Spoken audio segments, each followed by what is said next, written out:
नमस्कार छात्रों। तो कैसे हो क्लास 8th के स्टूडेंट्स। उम्मीद है आप सभी ठीक ठाक होंगे।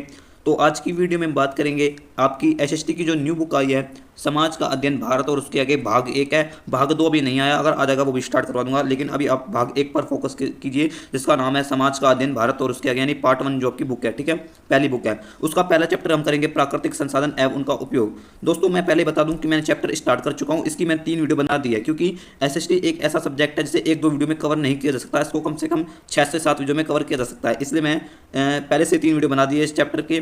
तो प्लीज़ आप जाके वह तीनों वीडियो देख लेना। मैं पार्ट 1 व पार्ट 2 व पार्ट 3 का लिंक डिस्क्रिप्शन में दे दूंगा, आप प्लीज़ जाके पहले उन्हें देख लेना, फिर आप पार्ट 4 को कंटिन्यू कर सकते हैं, प्राकृतिक संसाधन एवं उनका उपयोग चैप्टर। तो दोस्तों स्टार्ट करते हैं हमारे पार्ट 4 को। फुल एक्सप्लेनेशन हिंदी में करेंगे। प्लीज़ अगर वीडियो आपको अच्छी लगे तो वीडियो को लाइक कर दें और अपने फ्रेंड्स के साथ शेयर कर देना, और जैसे जैसे मैं पढ़ाता जाऊँ आप नोट्स तैयार करके जाइएगा। ठीक है, तो चलिए स्टार्ट करते हैं। तो स्टूडेंट्स हमारा चैप्टर है ये रहा, प्राकृतिक संसाधन एवं उनका उपयोग। इसका इंट्रोडक्शन मैंने पार्ट 1 में दे दिया था। मैंने पार्ट 1 व पार्ट 2 व पार्ट 3 में मैंने यहाँ तक कंप्लीट करवा दिया था। ये सारे टॉपिक हमारे हो गए, इंपॉर्टेंट पॉइंट है, प्लीज़ जाके इनको देख लेना। ये सब मैंने कवर करवा दिया था, ये यहाँ तक मैंने कवर करवा दिया था, ये भी मैंने कवर करवा दिया था, ये सब मैंने कवर करवा दिया था तीनों वीडियो में। इसलिए कहता हूँ सभी वीडियो दिखा करिए। ये भी हो गया था हमारा, ये मैंने कर डाला था वीडियो में पार्ट 3 में, ये भी हो गया था। ये भी प्राकृतिक अभिशाप हमारा अब यहाँ से स्टार्ट होगा। प्राकृतिक संसाधन का दायित्वपूर्ण और विवेकपूर्ण उपयोग व प्रबंधन, हमारा नया टॉपिक यहाँ से स्टार्ट होगा। तो चलिए स्टार्ट करते हैं। पहले देखिए, प्राकृतिक संसाधनों का दायित्वपूर्ण और विवेकपूर्ण उपयोग यानी और प्रबंधन, यानी हमें प्राकृतिक संसाधनों का दायित्वपूर्ण यानी अपनी जिम्मेदारी और विवेक के साथ, यानी अपने दिमाग के साथ उसका उपयोग व उनकी सुरक्षा करनी चाहिए। कैसे?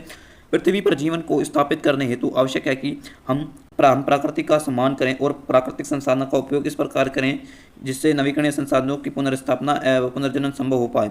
अनवीकरणीय संसाधनों का दायित्वपूर्ण व न्याय संगत उपयोग हो सके। देखिए, मानव को पृथ्वी पर अपने जीवन को सुरक्षित करना है तो हमें प्रकृति का सम्मान करना पड़ेगा, और प्राकृतिक संसाधनों का प्रयोग हम ऐसे करें कि नवीकरणीय संसाधन जो ऐसे हैं, जो रिन्यूएबल स्रोत हैं, उनकी पुनर्स्थापना हो पाए और उनका पुनर्जनन हो पाए। ठीक है, रिन्यूएबल सोर्सेज का।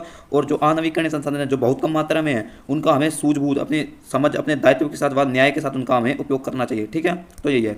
इन विषयों का अध्ययन करने वाले वैज्ञानिकों ने चेतावनी दी है कि प्रकृति के अविवेकपूर्ण दोलन के कारण प्रदूषण, जैव विविधता की हानि और जलवायु परिवर्तन जैसी समस्याएं उत्पन्न हुई है, जो हाल ही के वर्षों में तीव्रता से घटती हो रही है। देखिए, हमारे आज के वैज्ञानिकों ने चेतावनी दी है, यदि हम प्राकृतिक संसाधनों का अंधाधुंध इस्तेमाल करेंगे ना, तो प्रदूषण होगा और जैव विविधता होगी, यानी मनुष्य और पेड़ पौधे इत्यादि सभी का जीवन संकट में रहेगा। जलवायु परिवर्तन होगी, जैसे अभी गर्मी ज़्यादा पड़ रही है, तो ये सारी समस्या आएंगी और ये बढ़ती जाएंगी धीरे धीरे। ठीक है, हमारा अगला है टॉपिक नवीकरणीय संसाधनों का पुनर्स्थापना और पुनर्जनन, यानी हम नवीकरणीय संसाधनों की पुनर्स्थापना यानी उनको फिर से कैसे बना सकते हैं और उनको पुनर्जनन यानी फिर से वह कैसे जीवित हो सकते हैं। देखिए, यहाँ 2 उदाहरण दिए गए हैं जिसकी किस प्रकार हम प्राकृतिक संसाधनों का उपयोग उनकी पुनर्जनन क्षमता से अधिक करें, यानी हम किसी भी प्राकृतिक संसाधन का उपयोग उनकी पुनर्जनन क्षमता से अधिक कर रहे हैं। ठीक है, यानी हमें प्राकृतिक संसाधनों की उनकी पुनर्जनन यानी वो फिर से आ सकते हैं, उसी की क्षमता के अनुसार हमें करना पड़ेगा। जैसे हमारे देश में, थोड़ा पेन छोटा कर लो और जामुनी कर दूं, हमारे देश में अनेक कृषक सिंचाई हेतु भूजल का अत्यधिक दोलन करते हैं। यानी हमारे देश में जो एक किसान होते हैं, ये क्या करते हैं, ये अपने खेतों में सिंचाई करने के लिए अंधाधुंध जल का इस्तेमाल कर देते हैं। यह मशीनों को स्टार्ट कर देते हैं, पानी अपने आप निकलता रहता है, तो उससे पानी व भूजल का यानी भूमि के जो जल का ग्राउंड लेवल है वो धीरे नीचे हो जाता है। अधिकांश राज्यों में दोलन अनुपात भूजल स्तर की पुनर्भद्रण दर से अधिक हो गया, यानी अधिकांश जो राज्य है वहाँ पर जो भूमि का जो जल यानी ग्राउंड लेवल वो कम हो गया है। समय के साथ भूजल पूर्ति की कमी बढ़ती जा रही है, जिससे भूजल निष्कासन का मूल्य बढ़ता जा रहा है, यानी जैसे जैसे पानी का लेवल नीचे गिरता जा रहा है और पानी निकालने की तकनीकें महंगी हो रही हैं। ठीक है, और अतः जल की अनुपलब्धता की स्थिति हो रही है, यानी जल अब मिल ही नहीं रहा, अनुपलब्ध हो रहा है हर जगहों में। यह अनुमान लगाया गया है कि तीव्रता से बढ़ते हमारे नगरों में शीघ्र ही भूजल समाप्त हो जाएगा, यानी ऐसा अनुमान लगाया कि आने वाले समय में जो शहर हैं, नगर हैं, वहाँ पर भूमि का जो जल है, भूजल यानी ग्राउंड लेवल वो कम हो जाएगा। इस समस्या के समाधान भूजल स्तर बढ़ाने का प्रयास किया गया, यानी भारत सरकार ने कई ऐसे प्रोजेक्ट लाए हैं जिससे भूजल स्तर बढ़ सके।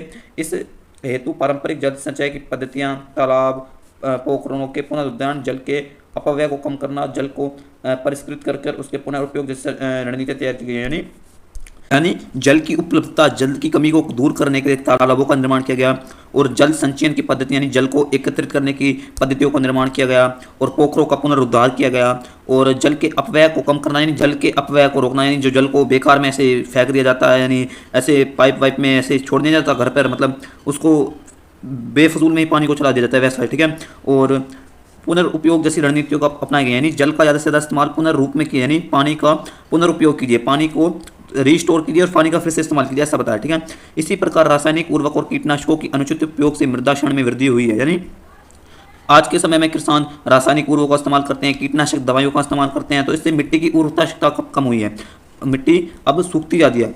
पारंपरिक कृषि पद्धतियों में मृदा की धरती माता का अंग माना गया, यानी पहले की जो कृषि पद्धति होती थी उसमें मृदा को धरती माता का अंग माना गया है। ठीक है, गोबर और अन्य प्राकृतिक उर्वरकों के उपयोग, गीली घास पलवार के प्रयोग, बहुफसलीकरण आदि जैसी प्रथाओं ने समग्र मृदा प्रबंधन को संभव बनाया। यानी पहले से के समय गोबर और अन्य प्राकृतिक उर्वरकों का इस्तेमाल, यानी पहले केमिकल का इस्तेमाल नहीं होता था, गीली घास वाले पलवार के उपयोग थे, जिससे बहुत सारी फसलें एक ही खेत में उगती थी, जिससे मृदा भी अपनी शक्ति नहीं खोती थी और मृदा का प्रबंधन भी हो जाता था।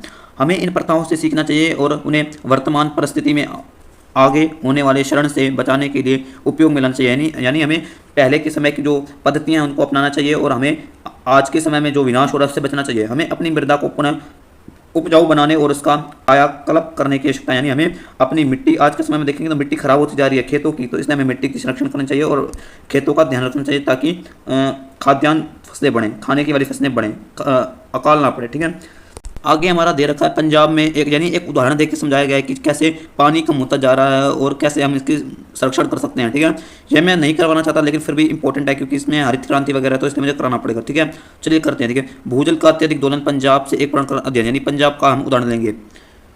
पंजाब के उपजाऊ क्षेत्रों में एक गंभीर संकट सामने आया जहां भूजल संसाधन तीव्र गति से कम होता जा रहा है। ठीक है, पंजाब हरित क्रांति का केंद्र था। आपको पता है कि हरित क्रांति जब पंजाब में उपजाऊ क्षेत्र यानी मतलब मिट्टी और पानी को लेकर काफ़ी कमी होती जा रही थी, पंजाब हरित क्रांति मुख्यतः पंजाब पर केंद्रित थी, जिसने हमारी जनसंख्या के एक बड़े भाग को भोजन उपलब्ध कराया। यानी हरित क्रांति आने के बाद हमारे देश में खाने वाली फसलें बढ़ती गई, हमारे देश में भुखमरी नहीं आई, भारत को खाद्यान्न के विषय में आत्मनिर्भर बनाने में योगदान दिया।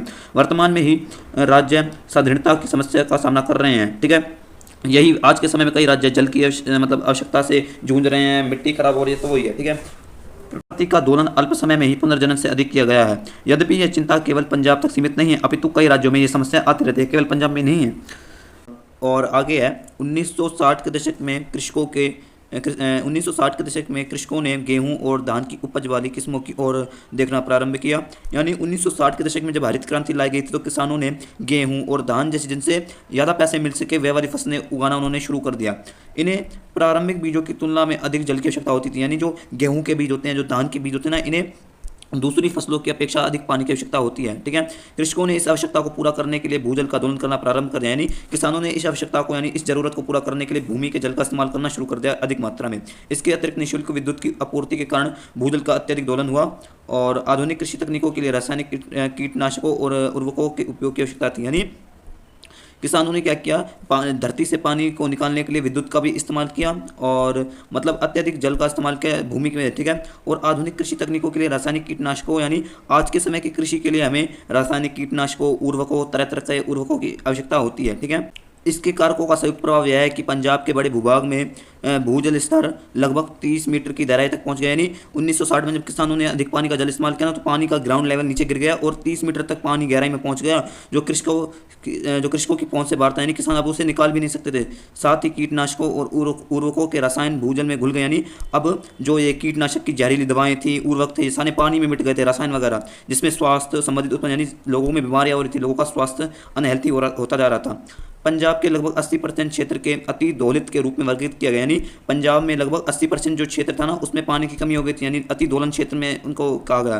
दूसरे शब्दों में हमने भूजल के पुनर्स्थापना व पुनर्जनन की तुलना में कई अधिक व्यापक अनुपात में जल का दोलन किया। यानी आज के समय में हम कहते हैं ना कि जल का इस्तेमाल कम कीजिए, उसका पुनर्जनन होगा, उसको रिसाइकल कीजिए, लेकिन पहले ऐसा नहीं था। पहले हमने जल का अत्यधिक दोलन किया है। हम देख सकते हैं कि अल्प अवधि के लिए खाद्य सुरक्षा सुनिश्चित की गई है, परंतु दीर्घकालीन परिणामों को ठीक करने में समय और प्रयास लगा। यानी जो भारत सरकार या अन्य जो भी पानी के संरक्षण की व्यवस्था की गई है वो केवल छोटे वक्त तक काम किया है। लंबे समय तक काम कराने के लिए कोई भी प्रक्रिया, कोई भी योजना को समय व प्रयास लगेगा। ये मैप आप देख सकते हैं, इन क्षेत्रों में पंजाब में पानी की कमी थी, वो था भूजल स्तर गिर गया था, आप देख सकते हैं। ठीक है, तो स्टूडेंट्स इसी के साथ हमारा पंजाब वाला उदाहरण भी कंप्लीट हो चुका है। कुल मिला के इसमें 3 उदाहरण दे रखे हैं। पहला हमारा पंजाब वाला हो गया, दूसरा है सीमेंट का उदाहरण और तीसरा है सिक्किम का उदाहरण। ठीक है, सिक्किम का एक प्रकरण अध्ययन। ठीक है, ये अगले हमारे और एक टॉपिक हमारा यह रह रहा है कि हम संसाधनों का दायित्वपूर्ण उपयोग कैसे कर सकते हैं। ये वाला बिल्कुल छोटा टॉपिक है, तो हमारे कुल मिला के 3 टॉपिक रह रहे हैं जो मैं कल करवा के शॉर्ट में डाल दूंगा। ठीक है, तो आज की वीडियो में इतना ही था। मिलते हैं नेक्स्ट वीडियो में। कल की वीडियो इस चैप्टर से रिलेटेड आखिरी वीडियो होगी, जो इंपॉर्टेंट है मैं कल आपको करवा दूंगा। ठीक है, तो मिलते हैं पार्ट 5 में। तो तब तक के लिए बाय। और प्लीज़ पार्ट 1 व पार्ट 2 को देख लें, फिर 4 को आप देख सकते हैं। तो तब तक के लिए बाय।